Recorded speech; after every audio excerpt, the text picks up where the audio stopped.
the Shop, episode 153, Exploring the Peace Trade in the Congo with Mighty Peace Coffee.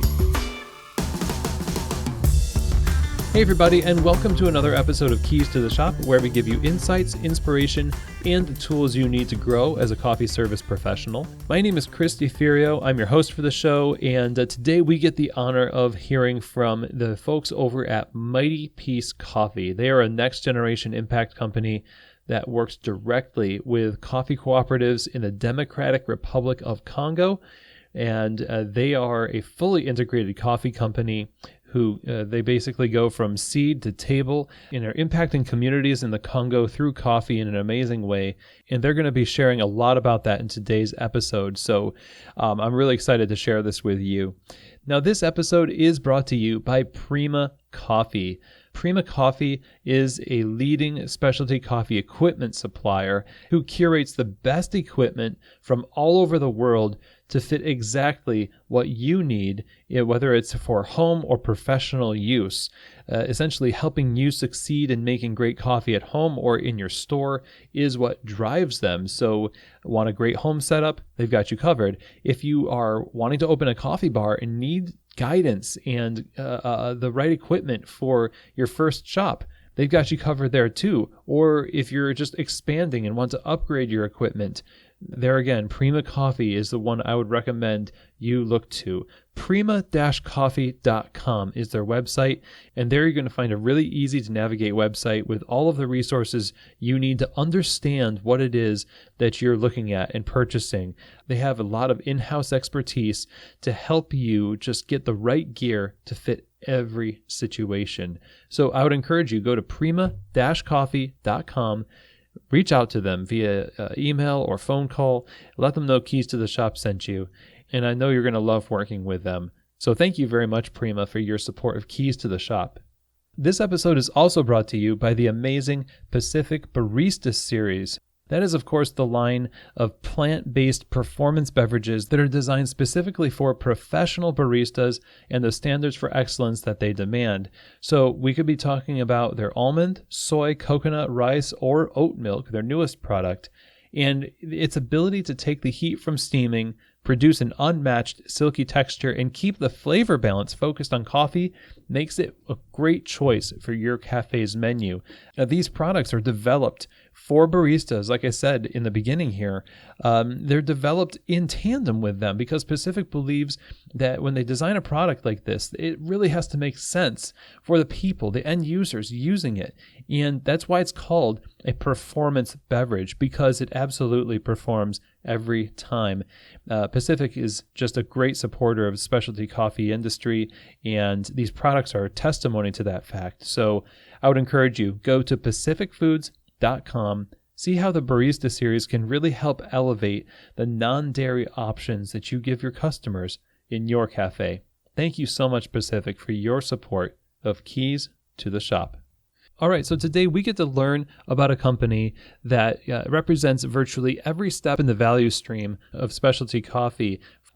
They are out to make a difference in the Congo with Mighty Peace Coffee. And today we're going to be talking with three of the leaders from Mighty Peace Coffee.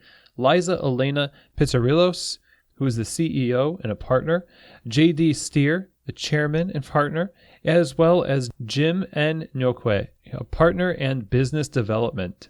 Now, I wanted to give an introduction to each one of these folks in this episode. It would make it a little bit long, but in order to learn more about them, I would encourage you to go to the show page, keystotheshop.com/mightypeace. You can learn more about their background and education and how they came to work with Mighty Peace. It's really interesting. It's a crucial part of understanding the expertise and the passion behind the Mighty Peace organization. I want to get right to the conversation, though, because it's so rich and so powerful. Their organization is helping rebuild the infrastructure of commerce for the Democratic Republic of Congo through coffee. And it's just fascinating the way that they're doing it. So let's get right to the conversation today. Here now is Liza, Jim, and JD talking about the peace trade with Mighty Peace Coffee. Jim, Liza, JD, thank you so much for joining me on this show. It's an honor to have you. Thanks, Chris. Thank you, Chris. For having us on.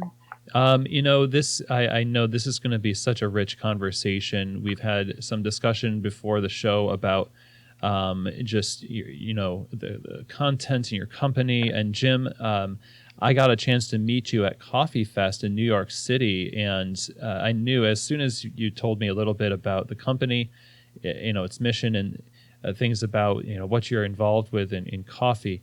I just had to have you all on the show. So I'm really honored to have you on. And I think we could just start by opening up the conversation and saying, like, how did the company start? Mighty Peace Coffee. How did it get its start? And what is the mission of this company? Great. Thank you for your question, Chris. So even before explaining how Mighty Peace Coffee got started, I'd like to share, if it's okay with you, how I met JD. We met, I want to say, 2 or 3 years ago. We were both on a panel at Columbia University, which was screening a film JD produced called When Elephants Fight. And When Elephants Fight comes from a saying that says, when elephants fight, it's the grass that suffers. And this was a documentary about the impact that multinationals fighting over Congo's resources, the impact that has on Congolese people. So JD and I were on a panel together at Columbia University discussing the film. That's how we met. We stayed in touch. I was able to play a role in helping him screen the film at Google as well. And we stayed in touch because I really loved, his mission in Congo. I'm from Congo myself, and anybody who's working for the improvements, the quality of lives of my fellow Congolese, I want to support them the best way I can.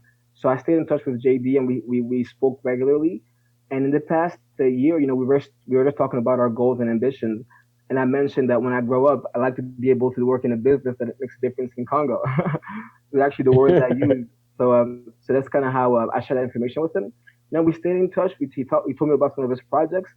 And then when Mighty Peace Coffee came up, I thought it was a great opportunity to really, work towards that goal and dream of, working in business, but in a way that makes a difference in Congo. Because I love business, I love Congo, I love Africa, and I was looking for an opportunity to put those three passions together in a professional way. And Mighty Peace Coffee really gave me that opportunity. So that's really how I got involved with Mighty Peace Coffee. It was the best of conversations, and it's led to some wonderful things for Jim and Liza and the rest of our team. Jim was working with young African MBAs, really raising awareness at the highest levels. We did a Google Talks together.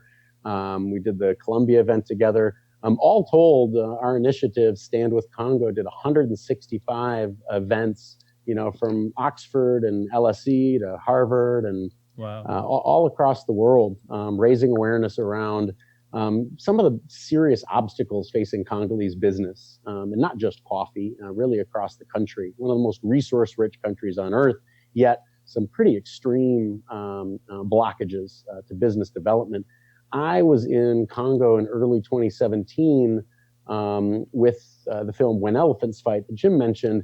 And, we had secured reforms, really a large movement of us had been a part of securing reforms at the United Nations, in the White House under President Obama. And we saw the beginnings of international responsibility and some transparency reforms in the minerals sector. With the success that we had bringing international support for reforms, for transparency, for the Congolese-led development of the economy, on that last trip in 2017 to the Congo, a man named Gilbert from coffee cooperatives put on a meeting for the team and I. And we heard out Gilbert and really heard the most inspiring story I'd heard to date, which was, survivors of sexual violence, which is a massive issue facing many pockets of the population, systemic government corruption and corporate corruption, leading to, bands of armed rebel groups, that there were masses of former rebel commanders laying down their guns. And there were, fields and fields of survivors of sexual violence forming communities. Gilbert shared the story with me that there were peace cooperatives springing up all around the conflict zones of individuals, survivors, ex-rebel combatants working together, planting some of the world's cleanest, best coffee, high-rated, high-scoring coffee, organic and fair trade certified. And when he shared kind of a broader story about, the coffee lands in Ethiopia and are drying out, and Congo is immune from the effects of climate change, and tons of available land. I came back to the United States and started speaking, with the folks I knew that were really powerful leaders in this space. Jim, Liza, our CEO, and it was really from that first meeting with Gilbert and us learning about this best kept secret. And we want to be a part of this no longer being a secret. Well, JD had shared with me in 2012 what was happening in Congo, and it awoken within me a lot of empathy for what's going on in Congo. And when he shared that his conversation with Gilbert and the opportunity to support the cooperatives in bringing Congo coffee to the international market, my ears perked and my heart opened up. And for me, it's this perfect intersection of professional background, vocation, and mission. And for me, to be a part of such an incredible team that's working on a social impact mission, it was just the perfect timing for where I was in my life. And it's been amazing to be working with such a great team and seeing what we can do with the coffee cooperatives in Congo. And Chris, for me, having met Gilbert and coming home with that story and really that urgent need and opportunity, I had, been on some of the biggest, most influential stages with Jim, whose family has a rich background in agriculture. And I've seen Liza over the years with a very successful consulting business, working with Fortune 500 CEOs and their companies to bring a culture of social responsibility, but connection to mission. And so, the journey of Mighty Peace was really, forming Voltron with some of the best international leaders whose hearts and really all of their business record led them to, creating an alternative to the way business is done in coffee, but also in Congo, and to really show the world a way where, you can do business and it most directly benefit the farmers. So we're talking about essentially the mission, which is my next question. I was going to ask why coffee, but it seems like that question was answered for you when you were presented with the opportunity. And it's so interesting to see what a crop can do. It's not just an isolated thing. It can change people's lives. And I wonder, what is the mission? Encapsulate for us the mission of Mighty Peace Coffee as a company. Sure. It's twofold. So our mission at Mighty Peace Coffee is really to provide coffee consumers and specialty enthusiasts and businesses with the highest quality coffee available, and any related products. And then the other part of it is to also tell the story of our Congolese friends and our partners, to really inspire and educate them to solve larger social issues. So as we're focused on our mission, our larger vision is to disrupt what's broken with the $100 billion coffee industry, and really replace the status quo with a more farmer-first, 7-generational model for doing ethical and sustainable business. And so our peace trade model, it includes 2 industry norms, and these are the only 2 industry norms currently out there. It's the USDA Organic and Fair Trade. And then we include a third element, which is about creating economic opportunities for communities recovering from war. And this is what we call the peace trade. Describe that a little bit more.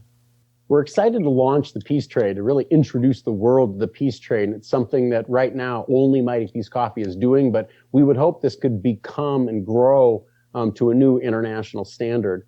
Really the 2 international standards that, the highest ethical coffee leaders adhere to is organic and fair trade. And those are core staples of our coffee. But they're missing a critical third element. In many parts of the world where coffee is grown, it's grown by farmers and cooperatives, reeling from the effects of conflict and political instability. And so starting in the Democratic Republic of Congo, we work exclusively with communities that are leading that economic transformation away from decades of conflict to sustainable and mighty peace. And so our peace trade, which we hope to grow to become an industry norm, is USDA certified organic. It is certified fair trade, and it is working with communities making that transition from war to peace. So being able to sustain a living, and not just a living, but being able to thrive financially for farmers is the topic that we're all in the specialty coffee industry increasingly focused on. It's something that I know the SCA Expo in Boston is got a lot of people at the symposium that are talking about this issue. It's something that we all need to focus on more and more. And you've got a very unique way of going about it here. I wonder, when you get down to it, how does the money flow from product to producer? Because that's some of the stuff that we hear about that gives us doubt about certain programs. Everyone has a program, but then we say, yeah, but none of the money probably makes it to the farmer. What kind of setup do you have that gets the money where it needs to go? So we deposit the funds directly into the cooperative members' bank account, and we pay well above fair trade prices to the cooperative members. Once this transaction has taken place, we are in direct communication with the cooperative members about that. And one of our most recent social media posts for Mighty Peace Coffee, there's one of the cooperative members who's speaking about whenever there's financial transactions that are made within the cooperative, there's full transparency. So when they withdraw from the bank, that's completely done collectively. And all of the signatures of the cooperative members are done in the presence of everyone. The burden is on us, international actors in the coffee space. It's on us to create those levels of transparency. And so we take it all the way to the extreme here at Mighty Peace Coffee, and we produce digital short series. We've got a 9-part series, Seed to Table, where you can physically see who and where and how every step of the coffee process, from planting to growth and cleaning, washing, sorting, bagging, transport, importing, and roasting on our end happens. And Liza's mentioning one of the 9 parts of the Impact series, where an elder is talking about all going to the bank together. And I think all of us in the international coffee space need to strengthen partnerships with those who are fully transparent and able to share that. But Jim also can speak to some of the folks at the cooperative and the impact that having greater access to funds is having on their families and themselves and the community. Yeah, so I talk to the team on the ground multiple times a week, and coffee plays a very important role in the local economy and really in helping their lives. For example, the success of the coffee crop is helping them change the kind of house they build. So, now, it's more common for people in that region to build cement houses. It might seem like it's not a big deal because, most houses here are built with cement, but in small villages where some of our cooperative members live, it's not a given to have a solid cement house. So little changes like that are possible through coffee. On top of that, coffee is what enables them to send their kids through school, to university, to pay for healthcare. So those things that pretty much anybody across the world would want to be able to do for themselves and their family, coffee is playing a very important role in helping make that happen in the people that we work with in the Congo. So yes, it's a huge factor in the economy, and the fact that there's more stability in the country now, we're expecting it's going to play an even bigger role in the years to come and really change more lives that way. Honestly, as we've gotten more in the coffee sector, we realize how prevalent it is that there isn't much backing up some of these social programs. And so, for us, talk is cheap.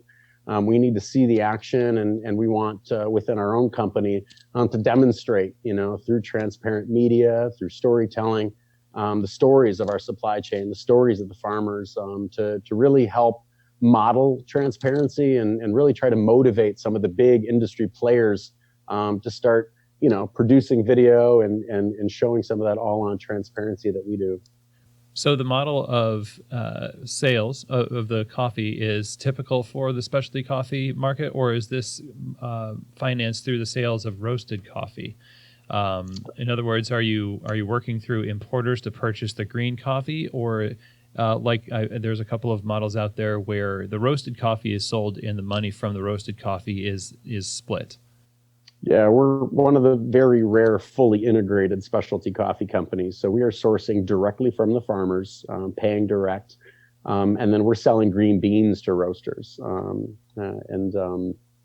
we put transparency into our bottom line. It's one of our core costs. This is not an add-on or a special program. I think like a lot of companies look at this type of work. To us, the only way to do business is to set up transparency initiatives, which for us are, documentary style reporting. This is the way to do business moving forward. So it's one of our core business operating expenses. Great. So the question I have then is that there is a lot that we can be inspired by when we hear the story of coffee farmers from all over the world. And when it comes to purchasing green coffee, they say a roaster wants to purchase your green coffee, they have to know that that coffee is going to be of a certain quality, or else, sustainably speaking, if their customers don't buy the coffee, it wouldn't do anyone any good to purchase that coffee, right? Because they wouldn't have the money to buy it the next year. There has to be a quality incentive as well as a mission incentive.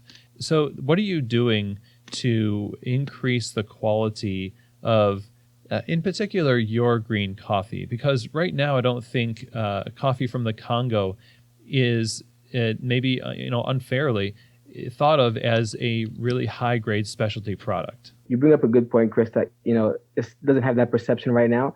And frankly, when I talk to people, a lot of them aren't even aware that coffee grows in Congo. So it's definitely a lot of education happening. And in terms of, what we're doing to make sure that our coffee is still of the top-notch quality, our chief quality officer, actually, she's based in Congo, in Bukavu to be exact. And she's one of the most experienced and qualified cuppers in the region. She's done a lot of training locally, to receive the training from, multinational like Starbucks. She's traveled across the region to get training. So she's one of the most experienced and qualified cuppers in the region. And she's tasked to making sure that we only bring coffee that scores at least an 87 and up. So we have a very rigorous standards because, if we want to come and promote Congolese coffee, we want to make sure we bring the best possible coffee. And our chief quality team on the ground helps make sure that happens. We only bring in top-notch coffee. And we do that again through our very qualified chief quality officer, but also through paying close attention to detail and working with the team on the ground in terms of looking towards the future. And one initiative that, the cooperatives we work with are working on right now is to start planting even new coffee trees. Because as you know, coffee trees can have a lifespan of, more than 100 years. And some of the trees in the region are that old, but the team on the ground is planting some new ones. So Congo is definitely well positioned to continue to provide very high quality coffee beans to the market, for decades to come. As we conducted our initial market research, we got a lot of valuable feedback from U.S. companies, and it was really important to share that with our chief quality officer and the cooperative. And so Jim, JD, and I, and our chief quality officer, we're constantly in communication so that we can build an understanding of what the market is and what's needed. And we're continually educating, about what we are facing and what the U.S. buyers are really looking for. Yeah, as you can see, it's really about that clear daily communication where all of us understand how we're trying to enter the market, how we're trying to boost sales. Everybody from the farmers to Linda, Jim, Liza, and myself, and all of our partners have our eyes on the prize of getting the higher scoring, a lot of special attention to washing, sorting. And we're rapidly increasing. And I think it is because of radical transparency and everybody being together in what we're up to. So what would you say, because you, Liza, mentioned that you had conducted research and got a lot of valuable feedback. What are the obstacles, the biggest obstacles that you have in terms of marketing this coffee and really increasing its reputation in specialty coffee? Yeah, that's really the $10,000 question, right? Because Congo has long been a home to high-rating specialty coffee. Deadly conflict has raged parts of the coffee region for the last couple of decades, and so much of the infrastructures has been wiped out. But in recent years, especially the last 6, and in large part because of U.S. aid, there's been a massive reinvestment in the infrastructure. And so from our series, as you see the facilities, you see immaculate working conditions, you see dignified farmers, producing some of the highest quality coffee on earth. And I think our challenges in marketing that are twofold. I'll take the first. And it's I think the thing that makes us all uncomfortable And it's something that's gotten a lot more attention in the US media and thought leadership circles in recent years, and it's implicit bias. I think so many of us have implicit bias about certain continents, certain regions, and it's no mystery where that bias comes from. We've done research on when you do a Google search of Congo, just how much sexual violence and war imagery and stories are out there. It's what people have been hearing for their lives. And so I think at the highest level, what we're up to is addressing implicit bias. And Liza and I met with, just one of the best partners out there, Barriques of Madison, Wisconsin. And one of the just best retailers out there, a great local presence, a great reputation, and they haven't been buying much Congo coffee. And when we were able to tell them the story, and Liza and I shared our videos with the facilities and the farmers, they were so appreciative to see it with their own eyes, to be able to make their own judgments. And Barriques has stepped up with a pretty major commitment to purchasing Mighty Peace coffee. And so for us, it all comes back to that radical transparency of sharing direct stories from the farmers, but being able to demonstrate our facilities, our infrastructure, what the coffee lands look like, so that we can address that implicit bias and folks all around the country can feel safe about trying Congo. And that's really all we ask. Get a container, get a pallet, try Mighty Peace coffee, and you'll be pleasantly surprised. Yeah, that seems to me a huge hurdle because we are so fixated on media. We are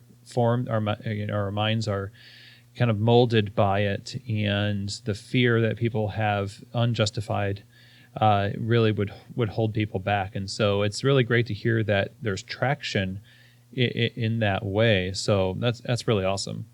Honestly, Chris, a big one is also lack of awareness. Once you take away some of the bias and negative perceptions people have of Congo, it's just lack of awareness that coffee grows in Congo. So most people, when it comes to African coffee, they're aware of coffee from Ethiopia, Kenya, and also from Congo's neighbors like Uganda, Burundi, and Rwanda. But Congo coffee has never been on their radar because logistically, it's historically been a nightmare to get coffee out of Congo for various reasons, and also because of that, the Congolese coffee industry really lacked a lot of the key infrastructure to be able to be consistent in terms of the quality of coffee being exported. So really being able to navigate that lack of awareness about Congolese coffee is definitely a major challenge, but we're fighting the good fight to change that. And also outside of that, another challenge besides lack of awareness is those that are aware and have had a good experience did not been able to replicate that experience due to, again, the lack of infrastructure, whereby one year it tasted good and the next year it wasn't as good. And what we're able to do right now to the cooperatives we're working with is to ensure quality consistently. So the Mighty Peace Coffee will not be selling inconsistent Congolese coffee. We guarantee high quality regardless of the season throughout the year.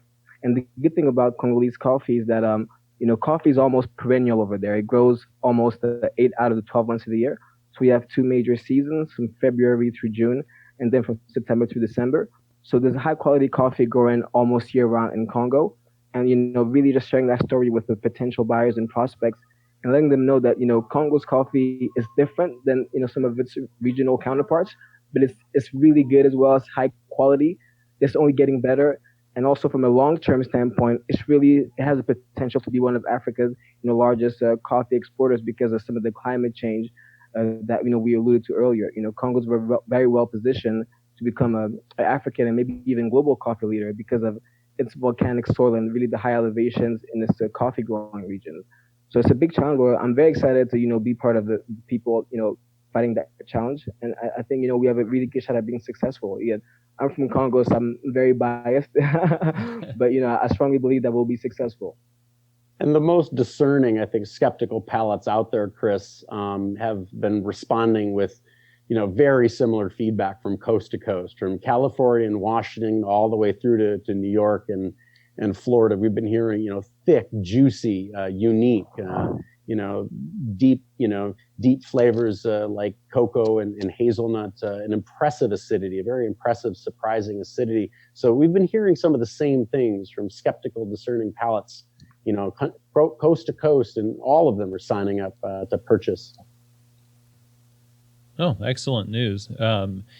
I imagine your company is going to inspire a lot of other companies to kind of set up shop and really help put their efforts into that momentum. And people who want to start efforts like that or support efforts like that are going to need to know a little bit more about like how to set their organization up so that it's not a drain on the people that it's supposed to be helping.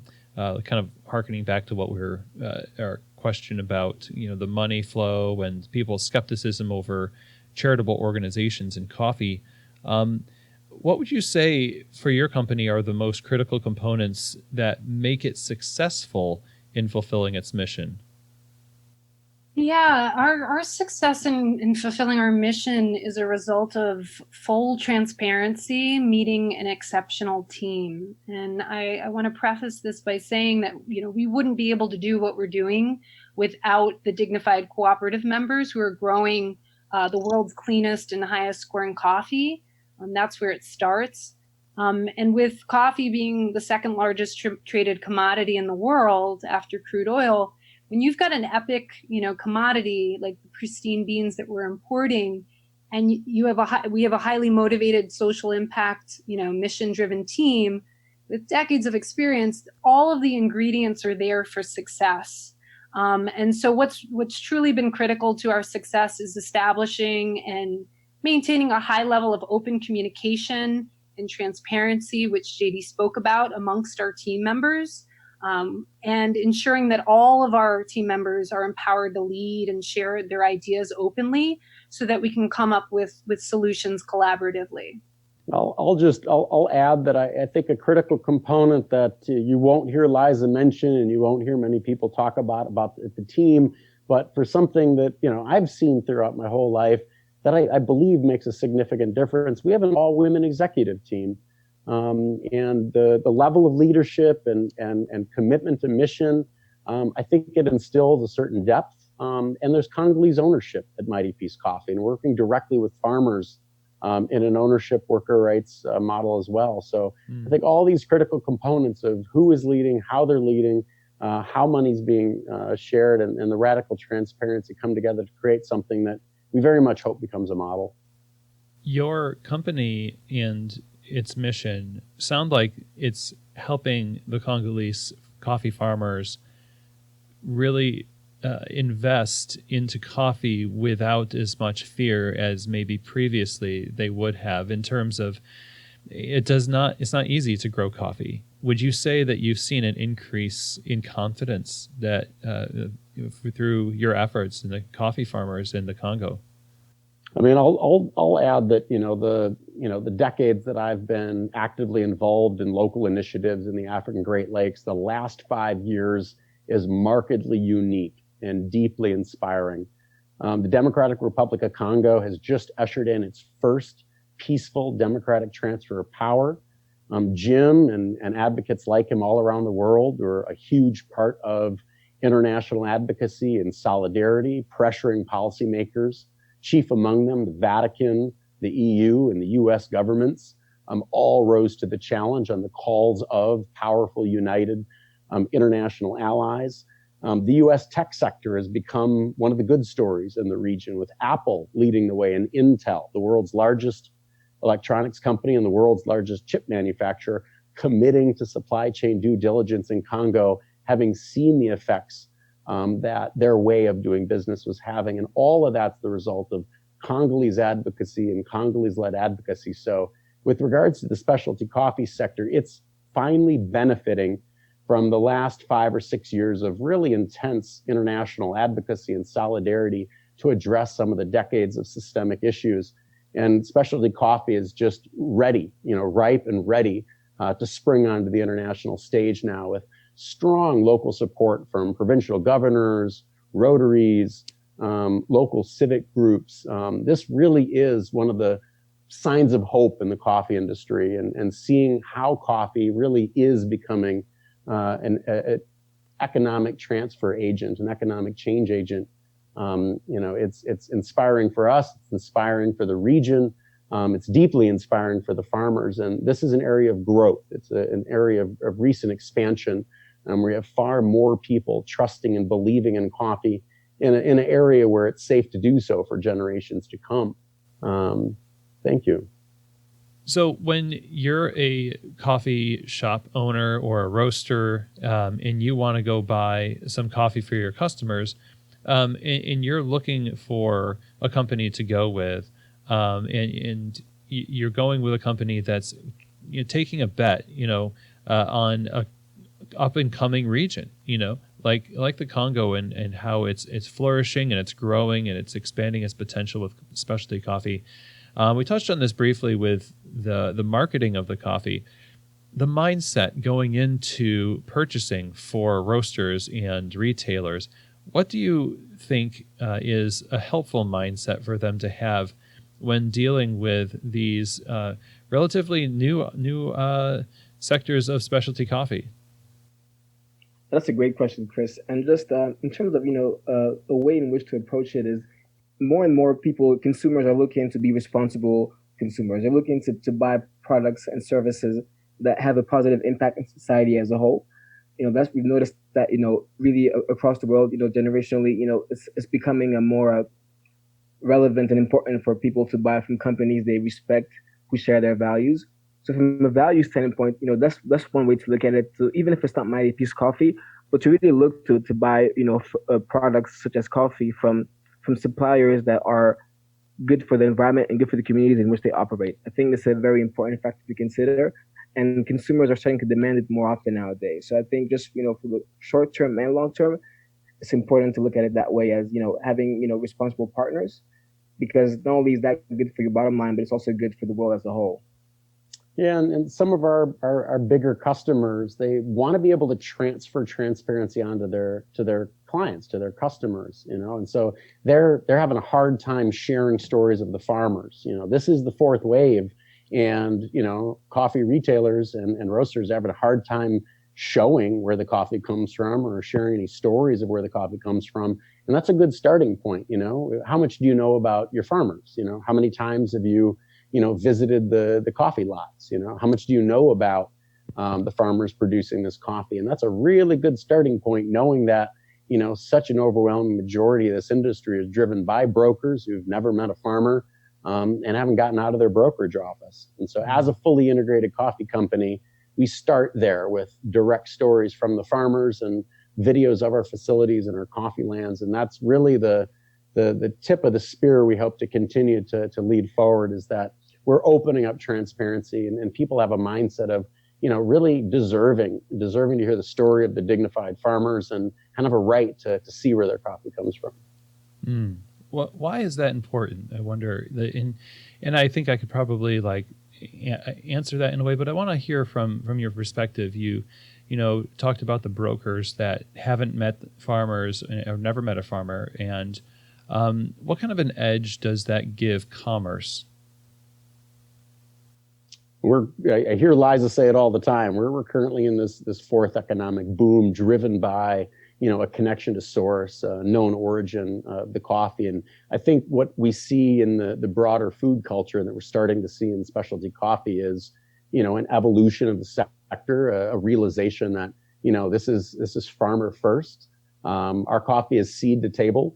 Farm table has really taken the food industry by storm. And it's really this basic human interest in understanding where what you put into your body is coming from. Does it have any chemicals?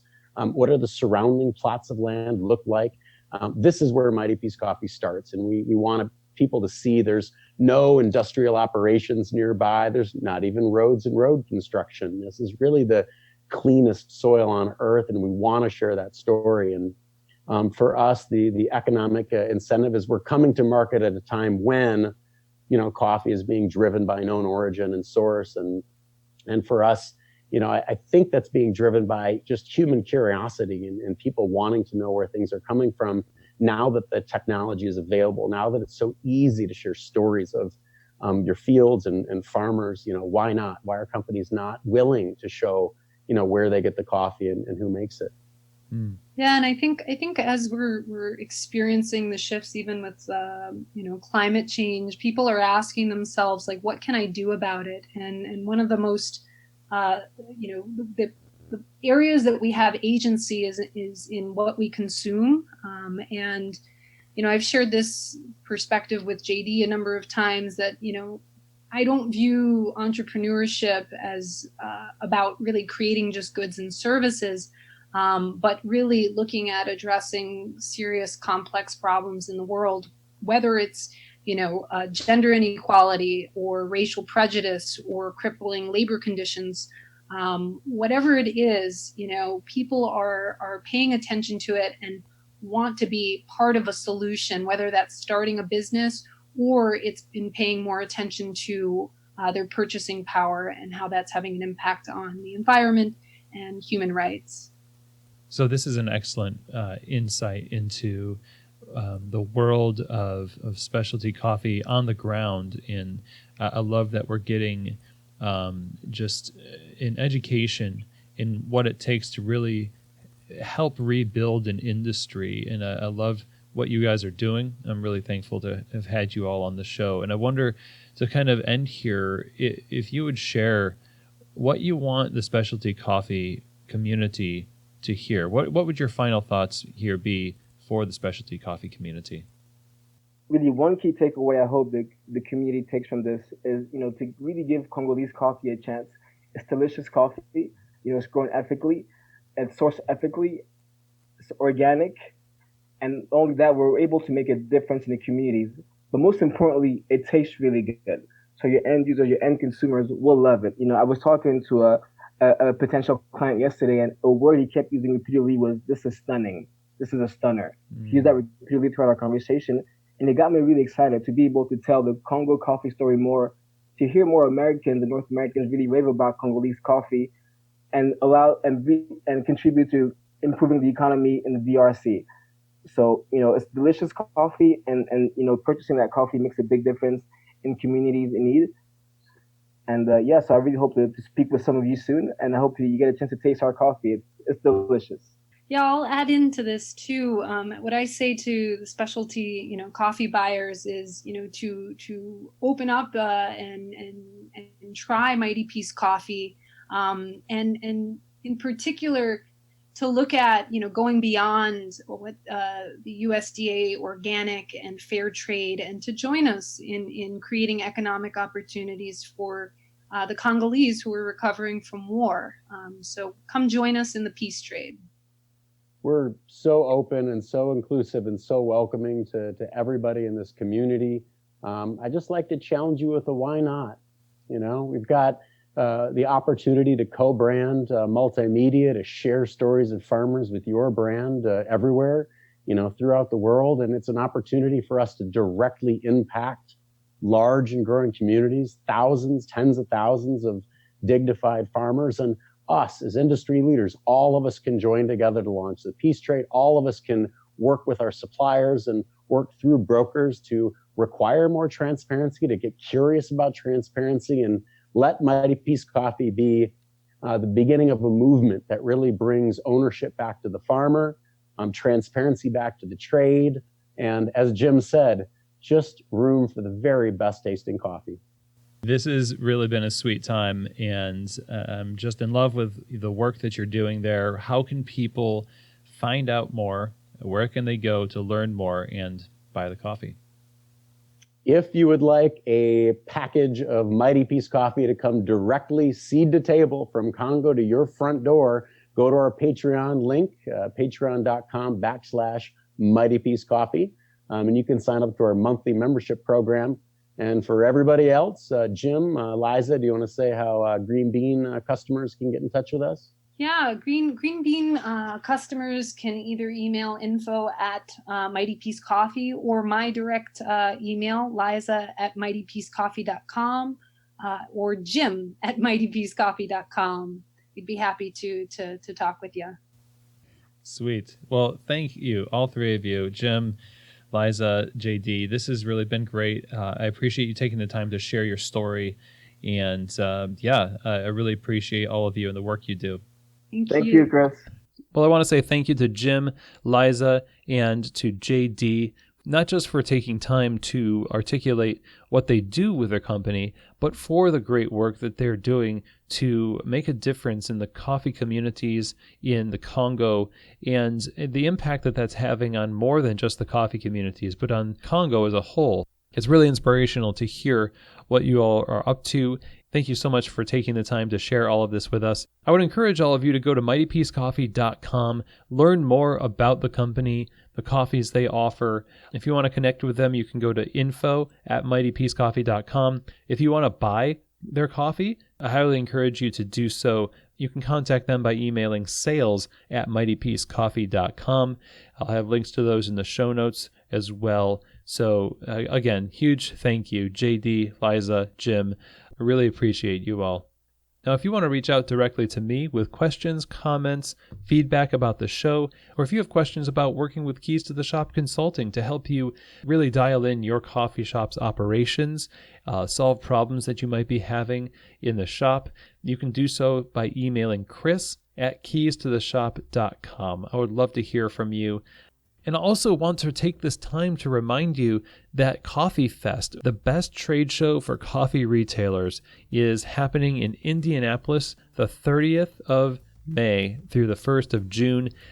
If you're in the Midwest region and you want to become a better retailer, you want to learn more about business or management or latte art or coffee extraction, things like all those things that make up a great shop, you would definitely want to go to Coffee Fest. The show offers a fantastic array of classes, seminars, and workshops, an amazing trade show floor, competitions, as well as just a great collection of professionals that you can rub elbows with, learn from, and experience some great specialty coffee community. So go to coffeefest.com and click on the Indianapolis page. And there you're going to learn what classes are being offered, what seminars, what the schedule is. I would definitely encourage you to sign up. I'm going to be there judging latte art and giving some talks, and I hope to see you on the show floor sometime. So that's it for today's show. Thank you so much for joining me. I really hope that you learned a lot and were positively impacted by the story of what's going on in the Congo and how Mighty Peace Coffee is really making a difference. So thankful for that organization, and I'm so happy that I got to run into Jim at Coffee Fest in New York. We wouldn't have been able to hear this story if it hadn't been for that connection. That's just the power of specialty coffee and the connections that we can make. So I feel so much richer for having this connection, and I hope you feel the same way. So have an amazing week. And as always, I hope that this episode has truly given you keys to the shop.